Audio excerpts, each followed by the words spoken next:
to put a bow tie in Constantinople, it went from a very low population of maybe 25,000 people to 500,000 people in just 2 centuries. So can you explain how that happened?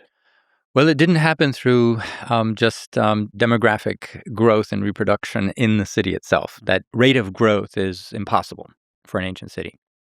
So when I say 25,000, that's possibly what the ancient city of Byzantium had when Constantine decided to found Constantinople.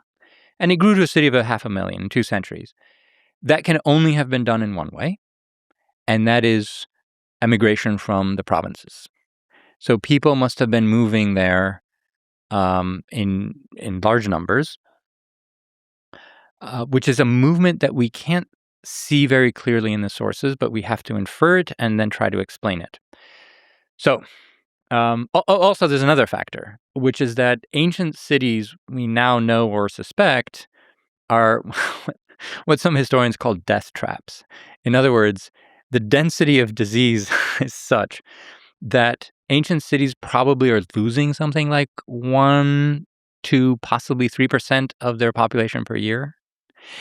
So just in order to stay with a stable population, they have to import people, right? Now, they're not like 17th century London. They're not that bad. Does diseases and plagues seem to be prevalent? Oh, yeah. Now, Roman cities have some corrections for these sorts of things, like the way they distribute the water through the city.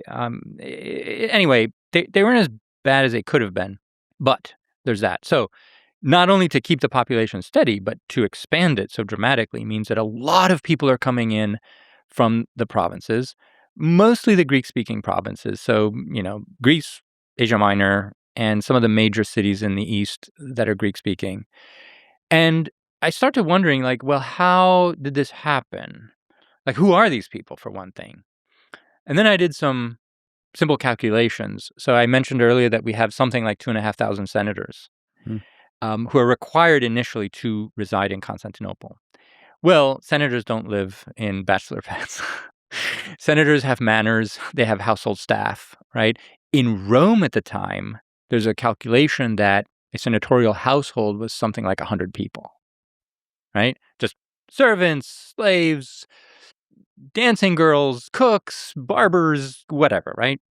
So let's assume sort of conservatively that in Constantinople, it's only 30 people, which it might be low, right? So if you do the math, you're starting to get something like, closer to 100,000 people, right? And that's just by bringing in senators, right? They come with people. So I think this was the nucleus of the population. Now, then Constantine also makes provision for possibly up to like 200,000 people to receive the grain dole, the bread. So that would have incentivized even more people to travel there because So you get free bread. Yes. And you can't live on that alone, but it's something. Incentive. Yeah. Is it true that he diverted resources from Rome to Constantinople? Absolutely. Oh, yeah. That grain, that's coming from Egypt. So New Rome is literally stealing food from the mouth of Old Rome. Yeah. Now, Old Rome doesn't starve because they divert other, like from North Africa and Sicily, you can feed Rome. Right? But it sends a strong signal to the people living in Old Rome that long term we should probably move. Some people do move. So we know of some senators who move from Rome.